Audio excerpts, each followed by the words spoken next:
ప్రతిపక్ష నేత బీఆర్ఎస్ అధినేత కేసీఆర్ పై అసెంబ్లీలో సీఎం రేవంత్ రెడ్డి చెలరేగారు. ప్రతిపక్ష నేతగా ఉన్న కేసీఆర్ అసెంబ్లీకి రాకుండా ప్రభుత్వం నుంచి జీతం మాత్రం తీసుకుంటున్నారని విమర్శించారు. అసెంబ్లీకి రానప్పుడు జీతం ఎందుకు తీసుకోవాలని ప్రశ్నించారు. కేసీఆర్ ను అసెంబ్లీకి ఎలా రప్పించాలో తనకు తెలుసునని రప్పిస్తానంటూ సవాల్ చేశారు. గవర్నర్ ప్రసంగానికి ధన్యవాద తీర్మానంపై అసెంబ్లీలో చర్చ జరిగింది. ఈ సందర్భంగా రేవంత్ ఏం మాట్లాడారు ఆయన మాటల్లోనే వినండి. చంద్రశేఖరరావు గారు ప్రతిపక్ష నాయకుడు అధ్యక్ష. ప్రతిపక్ష నాయకుడుగా ఇప్పటివరకు వారి శాసనసభకు వచ్చింది 2 సార్లు అధ్యక్ష. వారికి పోయిన డిసెంబర్ 23 నుంచి ఇప్పటి వరకు వారికి ఇచ్చిన జీతం అధ్యక్ష 57,84,124 రూపాయలు అధ్యక్ష. శాసనసభ్యుడిగా ప్రతిపక్ష నాయకుడిగా డిసెంబర్ 1, 2023 నుంచి ఫిబ్రవరి 28, 2025 వరకు ఈ దాదాపుగా 15 నెలలలో వాళ్ళు తీసుకున్న ప్రభుత్వం సొమ్ము, జీత భత్యాలు, శాసనసభ్యులు కూడా ప్రభుత్వ ఉద్యోగ అధ్యక్ష తమకు తెలుసు కదా, సుప్రీంకోర్టు తీర్పిచ్చింది. వారు 57,84,124 రూపాయలు జీత భత్యాలు తీసుకున్నారు అధ్యక్ష. 2 సార్లు ఇక్కడికి వచ్చింది, ఇప్పటి వరకు ఎక్కడికి వెళ్ళలేదు అధ్యక్ష. ప్రభుత్వ జీత భత్యాలు తీసుకొని ప్రజల్ని గాలికి వదిలేసి తెలంగాణ రాష్ట్రాన్ని కర్మకు వదిలేసిన ప్రధాన ప్రతిపక్ష నాయకుడు ఈరోజు వాళ్లను ఇట్లా తయారు చేసి రేబిస్ వ్యాక్సిన్ రియాక్షన్ వచ్చినట్టుగా వాళ్ళు వ్యవహరిస్తుంటే ఏం చెప్పాలి అధ్యక్ష? ఇక సెక్యూరిటీలు ఇవన్నీ మళ్ళీ అది సపరేట్గా నేను చెప్పదలుచుకున్న వాటి జోలికి వెళ్ళదలుచుకోలేదు. సరే, కుటుంబ సభ్యుల వల్ల ఆయన ప్రాణ ప్రమాదం ఉంది కాబట్టి ఆయన సెక్యూరిటీ పెట్టుకున్నాడు. సరే, అది సహజం, అందుకే ఆయన దూరంగా ఉంటున్నాడు వాళ్ళకు చుట్టూ పోలీసు పహారాల మధ్య అధ్యక్ష. సరే, అది వారి సమస్య అనుకోండి, నేను దాని జోలికి వెళ్ళదలుచుకోలేదు. అక్కడ ఉన్న కార్మికులు చచ్చిపోతే సానుభూతి చూపించాలి, కుటుంబాలను ఆదుకోవాలి, కుటుంబాలను పరామర్శించాలి. కానీ పైశాచిక ఆనందం ఏంది అధ్యక్ష? ఎవరు చచ్చిపోయినా తండ్రి కొడుకు మామ అల్లుళ్ళు కలిసి డాన్సులు చేస్తారు అధ్యక్ష. పంట ఎండిపోతే కథం, అసలు వాళ్ళ పైశాచిక ఆనందానికి పరాకాష్ట అయిపోయింది అధ్యక్ష. ఎక్కడ ఏ ప్రమాదం జరిగి తెలంగాణ ప్రజలకు నష్టం జరిగినా, తెలంగాణ రైతుల పంటలు ఎండిపోయినా, తెలంగాణలో కార్మికులు చచ్చిపోయినా, తెలంగాణలో విద్యార్థులు చచ్చిపోయినా, తెలంగాణలో పాఠశాలలో ఏదైనా చిన్న సంఘటన జరిగినా వాళ్ళ కళ్ళల్లో మెరుపు చూడు అధ్యక్ష. దాచుకున్నా దాగుతలేదు వాళ్ళ ఆనందం. అసలు అంటే ఇట్లా మనుషులు చనిపోతే పైశాచిక ఆనందం ఇట్లా ముఖంలోనే కొట్టొచ్చినట్టుగా అనిపించేటోళ్ళని ఎప్పుడైనా మీరు చూసిండ్రా అధ్యక్ష? ఆఫ్రికా అడవులో మనుషులను దిక్క తినటోళ్ళని చూసినామని విన్నా. ఈడీ ఆమీన్ ఏదది ఉగాండాకు అధ్యక్షుడు ఉండే అధ్యక్ష ఈడీ ఆమీన్ అని. ఆయన మనుషుల్ని కోసి ఫ్రిడ్జ్ లో పెట్టుకొని కొంచెం తీసి ఫ్రై చేసుకొని తినటోడు అని. అంటే సినిమాలు చూస్తే నాకు ఆశ్చర్యం అనిపించింది, ఇట్లా కూడా ఉంటారా అని. ఇప్పుడు నిజం చేస్తున్నారు అధ్యక్ష. ఇక్కడ వీళ్ళు ఈడీ అమీన్తో పోటీ పడుతున్నారు అధ్యక్ష వీళ్ళ పైశాచిక ఆనందంలో.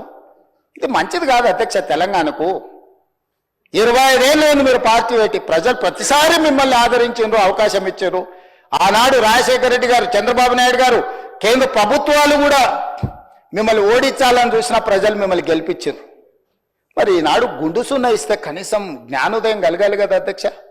8 సీట్లలో డిపాజిట్లు పోవడం అనేది సామాన్యమైన విషయమా అధ్యక్ష? ఎందుకు ఆత్మ పరిశీలన చేసుకోరు? ప్రజల్ని ఎందుకు తిడుతున్నారు అధ్యక్ష? మీరు చేసిన తప్పులకు, మీరు చేసిన అప్పులకు ప్రజలు శిక్ష విధించిండ్రు. దాన్ని వదిలేసి ప్రజలే తప్పు చేసినట్టు, ప్రజలే క్షమాపణ చెప్పాలన్నట్టు, ప్రజల్నే ఉరిదీయాలన్నట్టు, ప్రజల్నే శిక్షించాలన్నట్టుగా వాళ్ళ మాటలు చూడండి అధ్యక్ష. ప్రజలు వాళ్ళు ప్రజలు మోసం చేసింది మాట్లాడతలేరు అధ్యక్ష.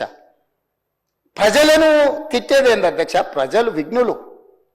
ఎప్పుడు ఎవరికి ఏమి ఏ రకంగా చెప్పాలనో ఇండికేట్ చేయాలనో ఇండికేట్ చేస్తారు అధ్యక్ష. భూకంపం కూడా ఒకటేసారి అది అధ్యక్ష. ఫస్ట్ కొంచెం కదిలి, మళ్ళీ కొంచెం ఆగి, కొంచెం కదిలి, తర్వాత భూకంపం అధ్యక్ష.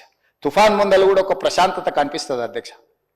తెలంగాణ సమాజం కూడా తుఫాన్ ముందు ప్రశాంతత లాగా 2022 నుంచి 23 నుంచి వరుసగా అట్లా చూపిస్తూనే ఉన్నారు వాళ్ళ గంభీరత్వాన్ని. ఇప్పటికైనా జరిగిన పరిణామాల అంచనా వేసుకొని పరిశీలించుకొని వచ్చి కూర్చొని ఒక బాధ్యత కలిగిన ప్రతిపక్షంగా ఇక్కడ ఉండి మంచిని మంచి, చెడును చెడు, మీ అనుభవాన్ని ఉపయోగించి విశ్లేషించి విడమర్చి మాట్లాడితే ప్రజలు ఆమోదించేటోళ్ళు అధ్యక్ష. మాటకు ముందు స్టేచర్, మాటకు వెనకాల స్టేచర్ అంటారు అధ్యక్ష. మీ స్టేచర్ పట్ల ఉన్న మీ ఆలోచన, మీ పట్టింపు ఈ స్టేట్ ఫ్యూచర్ పట్ల లేదా అధ్యక్ష? నేను అడుగుతున్నా, ఈ స్టేట్ ఫ్యూచర్ వద్దా? ఈ స్టేట్ ఫ్యూచర్ వద్దా? మీ స్టేచర్ గురించే మీ తాపత్రయమా? ఒకనాడు మీరు అధికారంలో ఉన్నారు, మీ పార్టీకి అధికార పార్టీకి స్టేచర్ ఉండే. 2023 డిసెంబర్ 3 తారీఖు నాడు అధికారం నుంచి ప్రధాన ప్రతిపక్ష పార్టీ స్టేచర్ ఇచ్చారు. ప్రతిపక్ష పార్టీ స్టేచర్ అది మీ పార్టీకి. 2024 మే జూన్లో పార్లమెంట్ జరిగింది, గుండు సున్నా ఇచ్చిండ్రు, మీ పార్టీని మార్చరీకి పంపించారు. నేనేం తప్పు మాట్లాడిన అధ్యక్ష? ఏమన్నా నేను? ఆనాడు మీరు అధికారంలో ఉన్నారు, స్టేచర్ ఉండే, తర్వాత ప్రతిపక్షం స్టేచర్ పడిపోయింది, ఆ తర్వాత గుండు సున్నా వచ్చి 8 డిపాజిట్లు పోయినాక మార్చరీలకు పోయిందని అన్న అధ్యక్ష. నేనేమన్నా అధ్యక్ష? అందులో తప్పేముంది అధ్యక్ష? బీఆర్ఎస్ ఈరోజు మార్చరీలో ఉందని నేను చెప్పిన అధ్యక్ష. దాన్ని ఒక వ్యక్తిని అన్నట్టుగాను, పెద్ద ఆయన్ని చంద్రశేఖరరావు గారు నేను అన్నట్టుగా హరీష్ రావు గారు, కేటీఆర్ గారు చిత్రీకరిస్తున్నారు అధ్యక్ష. అంత కుత్సిత స్వభావం నాకు లేదు అధ్యక్ష. చంద్రశేఖరరావు గారి దగ్గర ఉన్న కుర్చీని 4 కోట్ల తెలంగాణ ప్రజలు గుంజుకొని నన్ను తెచ్చి ఇక్కడ కూర్చోబెట్టారు అధ్యక్ష. ఇంకేముంది అధ్యక్ష చంద్రశేఖరరావు గారి దగ్గర నేను తీసుకోవడానికి? వారి దగ్గర ఉన్న ప్రధాన ప్రతిపక్ష హోదా. ఆ ప్రధాన ప్రతిపక్ష హోదా ఎవరికి కావాలి అధ్యక్ష? అయితే హరీష్ రావు గారు కావాలి, లేకపోతే కేటీఆర్ కావాలి. అయితే గీతే ఏదైనా కోరుకుంటే, జరగరాంది ఏదైనా జరిగితే వాళ్ళిద్దరు ఆ కుర్చీ కోసం పోటీ పడతారు. కానీ నేను ఇక్కడి నుంచి అక్కడికి పోను కదా అధ్యక్ష. నేనెందుకు కోరుకుంటా అధ్యక్ష? ఇది సింపుల్ లాజిక్ కదా అధ్యక్ష. నాకెందుకు ఆపాదిస్తున్నారు అధ్యక్ష అట్లాంటి తప్పుడు మాటలు అన్నిటినీ? నేను అట్లా కోరుకుంటలేను అధ్యక్ష. 100 సంవత్సరాలు ఆయురారోగ్యాలతో చంద్రశేఖరరావు గారు ఉండాలి, వారు ఆ ప్రతిపక్షంలో అట్లనే ఉండాలి, నేను ఇక్కడనే ఉండాలి, వారు సూచనలు చేస్తూనే ఉండాలి, నేను మంచి పరిపాలన అందిస్తూనే ఉండాలి, మా ఆర్థిక మంత్రి గారు మాకు నిధులు అందిస్తూనే ఉండాలి అధ్యక్ష. ఇది మా ఆలోచన అధ్యక్ష, ఇది మా భవిష్యత్ కార్యాచరణ. నేనెందుకు కోరుకుంటా అధ్యక్ష? నాకెందుకు?